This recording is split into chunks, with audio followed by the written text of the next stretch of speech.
All right, so she's a 30-year veteran in the industry. She's built businesses, mega businesses in over 30 countries. She's been a seven-figure a year earner.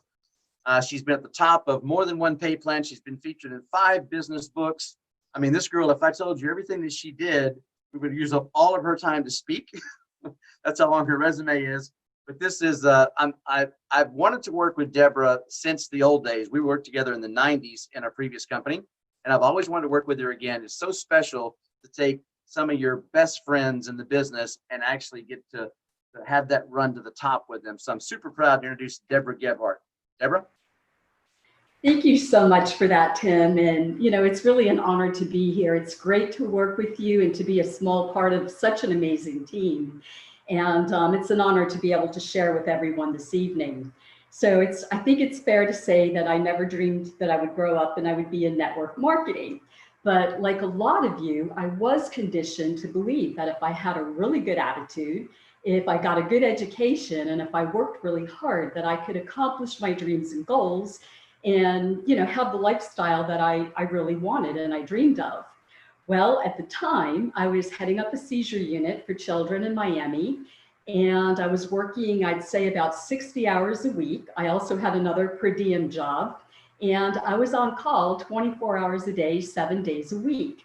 So with that, I can tell you, it didn't take me very long to figure out that there was no way that I would have the hours or the time to ever accomplish the dreams that I had. So basically what I was conditioned, like so many of us, was really an illusion to think that it would work that way. So as luck would have it, at the time, I was introduced to a business opportunity very similar to what a lot of you are listening to tonight, but it was in a hotel room. And at that meeting, I was listening to people that of all different backgrounds. They were different backgrounds, they were different ages. You know, some came from professional backgrounds and some medical. And the one thing that really started intriguing me is I was hearing them talking about this business that at the time was really considered out of the box, that didn't take very much to start up. For a couple of $100s, you could be in business for yourself, but not by yourself. And they were talking and saying things like your overhead was something that you could eat. So you either could get healthy or feel good and look good at the same time. That was what the overhead was in the business. And that you could fail 90% of the time and that you could still be incredibly successful. So I didn't get it. I wasn't in business before, so I really didn't understand how they were doing it, how I would do it, and what that all meant. But what I really did get very clearly, based on what I was already doing, is that there was no way, if I continued on my current track, that I was ever going to accomplish and get even a half of what I ever dreamed and wanted out of my life. So I was really fortunate that that day I said yes. And I had no idea at that time how and in what ways my life was going to change. But I'll just share one memory with you from that time period. And, you know, that is that after 4 years of putting in effort and working in that business, which I started part-time, I walked out on stage one day after 4 years in front of over 25,000 people. And I smashed my alarm clock with a hammer, literally. And so as you can imagine, that was really a lot of great fun.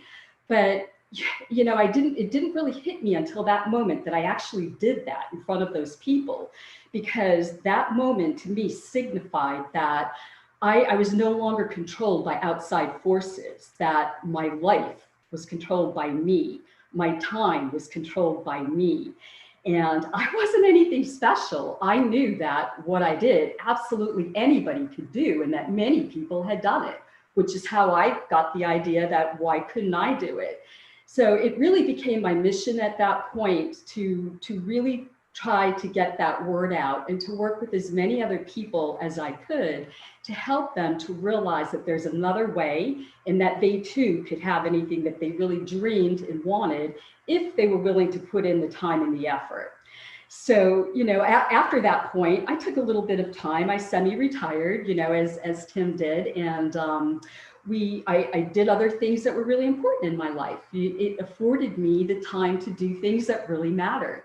And so I learned to play tennis and, play tennis at a high level and built another company, retired from that. Then I got married, and part of that was two stepchildren, two beautiful stepchildren, which has really been amazing for me. But the one thing that over the past year, I really started to recognize, and it started becoming more and more clear to me, that I really was missing the energy and the challenge of growing something from small to big, and working with other people like Tim, like Ian, like Brandy, like other people that you've met and you've heard from tonight that are interested in having something more. They're positive people and they want to get something more out of life, but they know and they're willing to help lift other people too. They don't want to step on other people to get there like traditional business. So that kind of brings me to Tim's question, why Xelliss?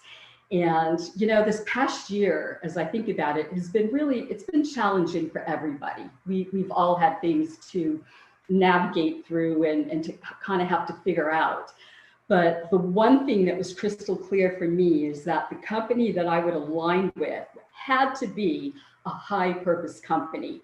And what I mean by that is I mean that it was a company that I would call high moral intelligence, in that it isn't just about profits. Profits are important, as they are in any company, obviously. But what mattered to me was that people were going to be first. They were going to put people over profits, and we would build people together. That would help to build a company. So it was about the integrity. It was about knowing that the people behind us were going to have our back, that they were going to be honest people, and that we were going to be able to come in, build a business with a level playing field, that everybody would come in regardless. Even though we've had some years of experience, we still come in at the very same place that somebody starts out in the company for the very first time. So it's level. And knowing that they're going to be there for the long term, that they're going to see this company through. So as we build, that residual income never ends. We get to get paid on it over and over and over again for the rest of our lives.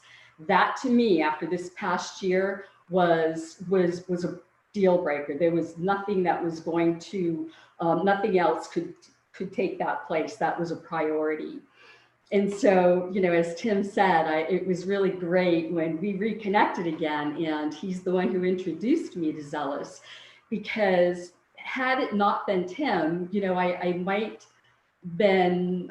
have thought about it a little harder. It might not have been so easy, but for me, I already knew Tim had tremendous integrity.